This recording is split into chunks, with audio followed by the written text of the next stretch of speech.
I don't know about you guys, but it feels like 2024 just flew by. Like Tuesday is October 1st. That is crazy. But I say the same thing every year. Time gets ahead of us, and then it's at the end of the year, and it's like, what happened? So I refuse to let that happen this year. This is around the time where I start planning for the new year.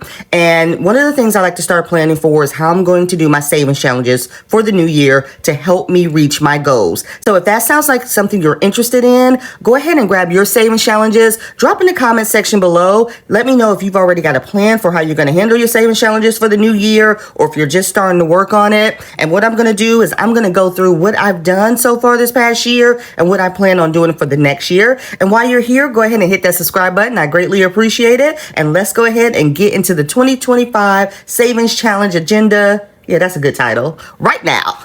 All right, so welcome to my channel. If you're new here, thank you so much for joining. Now, if you guys have been rocking with me for a while, I love savings challenges. We all do. And my goal for my savings challenges is I set them up in 4 categories to kind of keep me on track to make sure I'm reaching those savings goals that I've set. And one of the reasons that it's good to do something like that is so that you are still on track on where you're trying to go with your savings. If you've already reached it, you can move on to something else. There's plenty of benefits from keeping your savings challenges organized. So I do that by categorizing my savings challenges into 4 main categories. And those categories are my emergency fund, home and family, self-care, and miscellaneous. So I plan on keeping those categories for 2025. So let's take a deep dive into each category, starting with my emergency fund. So it's very important for me to have several emergency funds, but this emergency fund that I am saving for now, that I'm using my savings challenges for, is my overall main emergency fund, where I hope to have 3 to 6 months worth of expenses. So the way I've tackled my emergency fund this past year in 2024 is with just a few challenges. So the first challenge that I've done for my emergency fund is my Save $600 challenge. My second challenge that I've done to contribute to my emergency fund is my 52-week reverse. The third challenge I did was my Save 1K challenge. And then lastly, my Scratch the Month Away challenge. 2025, I plan on switching this up. I'm still going to keep the same concept. The goal is always 3 to 6 months of expenses, but what I'm going to do differently is that I'm not going to focus so much on getting this done in a year. I have several challenges that's going to help me raise 10 to 20K over the next few years, because that's more doable. And I'm also going to keep those smaller challenges that's going to help me get closer to that goal as well. So that's what I'm going to start looking at. Which challenges am I going to do next year to help me achieve my goal of getting 3 to 6 months worth of expenses in the next 3 to 5 years? And that total that I'm looking to save is 30K. So the goal is 30K. For 6 months of expenses. Now, once I reach 30K, am I going to stop? No, you never stop, but this is the goal. And then I'm just going to apply several challenges to help me get there. So I like this structure, how I have this set up, and I'm just going to continue with that structure with my savings challenges. That really seems to help. All right, my next category is home and family. I'm a lefty, so y'all gonna have to forgive me. You're gonna have to view this sideways today. So home and family is very, very important to me. Some of the things that I focus on under this category that I'm gonna continue to focus on is, for one, you guys know we go to the fair every year, so I'm gonna continue to save for that. Secondly, my nieces and nephews. Lastly, I save for my appliances.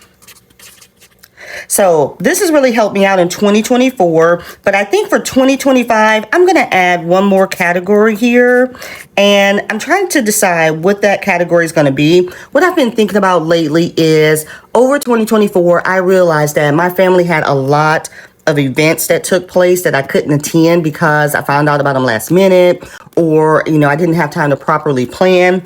So this way, I think I may have a family event section. So when we have things pop up, or just in case, I can have something saved. So if I need to, that money's there, I can grab it and that can help me with my travel and things like that. So my overall goal for this section is to save at least $1,000 by 2025. And that's going to help me a lot to see that visually, to know what I'm saving for, so I can make sure I'm applying the proper amounts. My third category that I always save for, and I will continue to save for, is self-care. Self-care is just so important, you guys, and you will hear me talk about this a lot, not only just for you to treat yourself, but it's just also good for your mental stability. You've got to take care of yourself. When you find yourself running around taking care of everyone else all day, every day, and you don't take care of yourself, what happens? You feel drained. You feel like you can't do anything. You get depressed, and we don't want to feel that way. We shouldn't feel that way. I always say that we were not put on this earth just to pay bills. We are not. Yes, we have responsibilities, but you got to organize what you're paying your money towards so that it includes paying yourself first. So some of my self-care categories that I have, you guys know the first one is always going to be Bath and Body Works, because that's a form of self-care for me. I have my nails, shopping, because I love to shop. I have my personal savings account.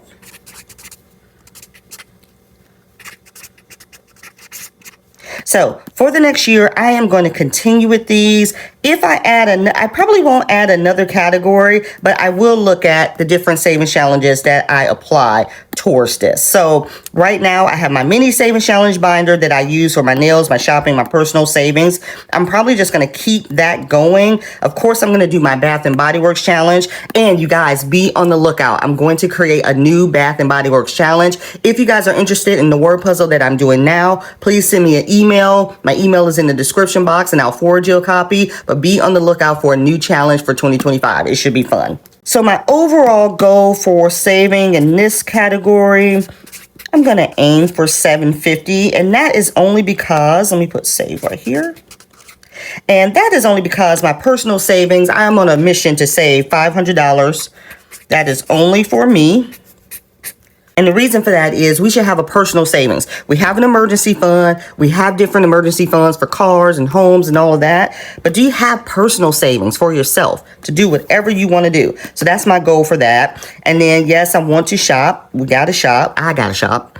I want to get my nails done and just those different things to take care of ourselves. So that's going to be my goal for 2025. If you guys are enjoying this video and you think about your savings challenges and how you're going to plan them out for the next quarter, the next 6 months, the next year, make sure you hit that like button. And again, drop me a comment down below. What's your plan for your savings challenges for the new year? Have you started thinking about it? Because you guys, remember, we are approaching the last quarter of the year, the last 3 months. So this is around the time we should start planning for the new year. So yeah, let me know what you think down below. And let's get into my last section, and that is my miscellaneous section.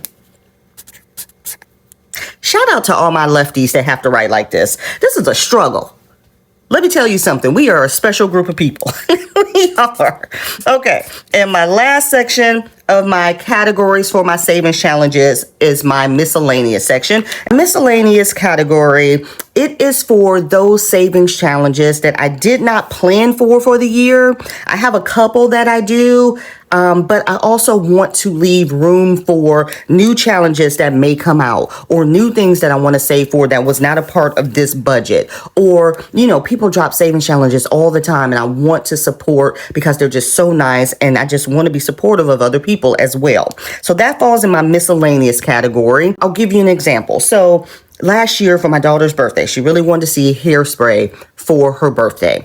And I was like, okay, let me save to pay myself back for those tickets. So what I did was I used one of my savings challenges to help me save for those tickets so I could get that for her birthday. That is an example of miscellaneous, where it came out of nowhere. Yes, I save for birthdays and things like that, but not something spur of the moment that may pop up. So I was like, I wonder if I should just start saving for tickets, so when we want to go to shows, I'll have the money available. That is an example of miscellaneous, where it doesn't fall. It could fall in one of these categories, but it's not priority. Like, I don't have to have that, but it's a fun to do to have just in case we want to do it. So my miscellaneous category is for, up and coming challenges. events not planned for. And it's also for items that are not priority. So what I mean by that is, yeah, I'll save for it, but I don't have to have it. But it's nice to start saving. There's no goal, there's no deadline, but I'll start saving just in case. So I'll have something for it. I can put $1 or $5 towards it. There's no savings goal for this one. This one is just to make sure that I have it covered in the event that I want to start saving for something. So how do I plan on achieving these numbers? Well, the first thing I'm going to do is continue with my no sinking funds month every quarter. And what that means is, you guys, 1 month out of the quarter, I focus solely on savings challenges. So all of the money I will put into my sinking funds for that month, I devote to my savings challenges so I can get ahead and so I can get caught up. That's very important to me. And while all of these things are very, very important to me, my sinking funds do come first. So that's why I devote a month every quarter to make sure I can put money into these challenges to help me reach these goals that I've set. And so as the year comes to an end, I will continue to look at which challenges are going to help me get there. It doesn't help for me to have 100 million challenges to try to reach these goals. So I'm going to effectively plan which challenges are going to help me get there. And I'm going to share that with you guys in another video. And then I'm not going to stress over it. I'm going to take my time and plan how long it's going to take me. Like for my 3 to 6 months of expenses, I put here 3 to 5 years. I'm not going to sit here and say that I can save 30K in 1 year. That's not realistic. So another way of helping me reach this amount of money that I want to save is to set realistic goals. You got to have realistic goals. This is why I do this every year. And this is why I'm so determined to stick to it. So if you all ever experience that where, you try to set a goal, but it's hard to stick to, you can't get distracted. And that is one of the main reasons why I have this miscellaneous section here. So in case something does come up, I can put it down here if I want to use it, but know that it's not priority. So, all right, so there you have it. This is my savings plans for my savings challenges for 2025. Again, think about how you can categorize your savings challenges to help you effectively reach your goal. These are my 4 categories and they've been working for me. Be on the lookout for my next videos because I'm going to also do this as a breakdown for my sinking funds. And then I'm going to introduce a new category where I'm also going to do this for my side hustle. What my goal is for my business, what I hope to make in sales, and how I'm going to break down that money. So that should be a good one to watch. I hope you enjoyed this video. And if you're interested in content like this, don't forget to hit that subscribe button. I'd love to have you. And with that being said, we are back to sinking funds next month, and I will see you then. Bye.